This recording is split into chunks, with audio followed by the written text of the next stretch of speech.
Շնորհակալություն։ Ուրեմն ես նաև համակարգում եմ դիտորդական առաքելությունը, նշեմ, որ իսլով իմ գործընկերների այն տեսակետը նոր օրինագիծը բնականաբար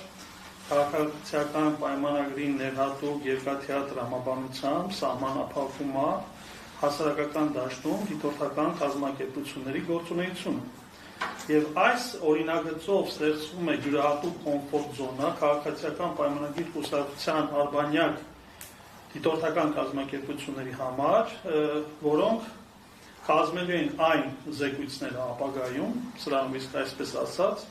մենք ենթադրում ենք, որ դրվում է ապագայում ընտրությունների կեղծման ֆունդամենտը հասարակական դաշտում եւ միևնույն ժամանակ ազգային օպերատոր, եթե կարելի այսպես ասել, դիտորդական կազմակերպությունների ոլորտում հանդիսացող հայաքվե ազգային քաղաքացիական միավորմանը նրբանկատորեն կամ կոպտորեն իրենք ուզում են մեկուսացնել։ Եվ մասնավորապես նույն ՀՊ խմբակցության Արուստար Ջուրակյանը իր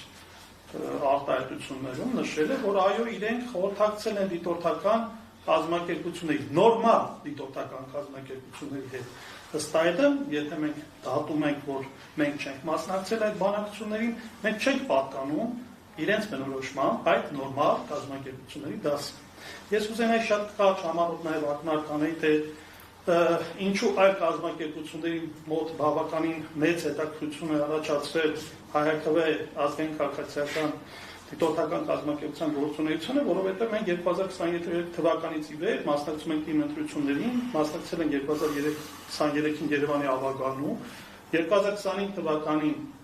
Գյումրի եւ Փարաքարի 180 դիտորդ մասնակցել, փակել են 82 եւ համապատասխանաբար Փարաքարի 16 տեղամասեր, եւ ինչու՞ չէ նաեւ վերջում էլ վաղաշաբաթի ընտրություններին ենք մասնակցել, կարողացել ենք այս ժամանակահատվածում կատարել տիտանական աշխատանք եւ մեր դիտորդների կողմից արձանագրված խախտումները վերաբերել են ոչ միայն իշխանությունը ներկայացնող քաղաքական կազմակերպությունների, այլև ընդդիմությանը։ Եվ բավականին սպառածավալ զեկույց է կազմվել եւ ներկայացվել է կենտրոնական ընտրական հանձնաժողովին, հանուն այն բանի, որ նույն կենտրոնական ընտրական հանձնաժողովը որպես պետական լիազոր մարմին աշխատի այն թերությունների շփման ուղղությամբ, որպեսզի մենք ունենանք նորմալ, արդար, թափանցիկ եւ անաչափ ընտրություններ։ Եվ մի փոքրիկ դիտարկում է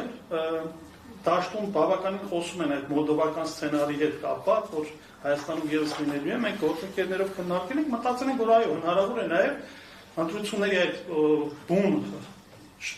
ժամանակաշրջանում կիրառվի, այսինքն մի շարք քաղաքական կազմակերպություններ զրկվեն ընտրություններին համապետական մասնակցելու հնարավորությունից։ Բայց մենք չէինք մտածում, որ այդ պիլոտային ծրագիրը կսկսվի դիտորդներից, դիտորդական կազմակերպություն, մասնավորապես հայաքվեից։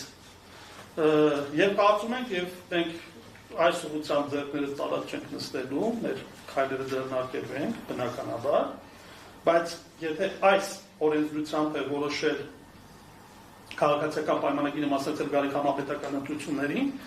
կարող ենք օրինակ առաջարկել, որ կենտրոնական ընտրական հանձնաժողովը գալիք համապետական ընտրություններին գրանցի միայն քաղաքացիական պայմանագիրը կուսակցությանը եւ իր սատելիտ կամ արբանյակ դիտորդական կազմակերպություններին եւ հանուն հին բարի ժամանակների կոմունիստական կազմակերպեն իրենց ընտրությունները եւ դառնան կամ հռչակեն միակուսակցական դիկտատուրա։ Շնորհակալություն, ես նաեւ հավելեմ, որ իսկապես մեր մոտ